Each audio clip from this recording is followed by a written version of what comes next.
ఒక international campus ఇండియాలో establish చేయాలనే ఒక యాటిట్యూడ్‌తో స్టార్ట్ చేస్తుందది. సో, ఆ కైండ్ ఆఫ్ థింగ్ ఉన్న దగ్గర ఈవెన్ వీళ్ళు హైర్ చేసుకునేటప్పుడు కూడా ఆ ఇన్‌స్టిట్యూషన్‌లో వచ్చే ఫ్యాకల్టీని కూడా హ్మ్. ఆ కైండ్ ఆఫ్ యాటిట్యూడ్ ఉన్న ఫ్యాకల్టీని హైర్ చేస్తారు. హ్మ్.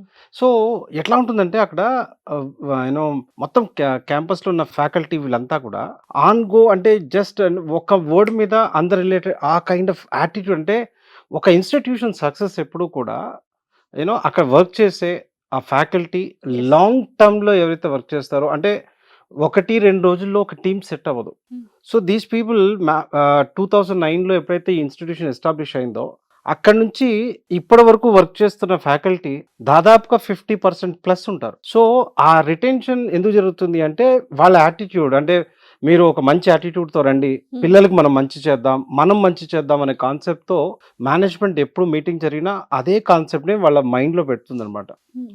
సో, ఇక్కడంతా కూడా ఒక మిషన్ మీద వర్క్ చేస్తున్నట్టు వర్క్ చేస్తుంటారు. హ్మ్. సో, దానివల్ల మార్వాడి యూనివర్సిటీ ఏది చేసినా అవతల వాళ్ళకి చాలా గొప్పగా కనపడుతుంది. సో, ఇక్కడికి వస్తున్న పిల్లలు ఎలా వస్తున్నారు అంటే, ఎవరైతే సీనియర్ పిల్లలున్నారో, ఈ సీనియర్ పిల్లలు వాళ్ళ కాలేజెస్‌లో కానీ, వాళ్ళ ఇంటి దగ్గర కానీ, మా కాలేజీలో ఈ రకంగా ఉంటుంది అనే పాయింట్‌లో గ్రేట్‌గా చెప్తున్నారు. సో, ఇప్పటివరకు ఎడ్యుకేషన్ గురించి పాయింట్ ఔట్ చేసిన పిల్లోడే లేడు.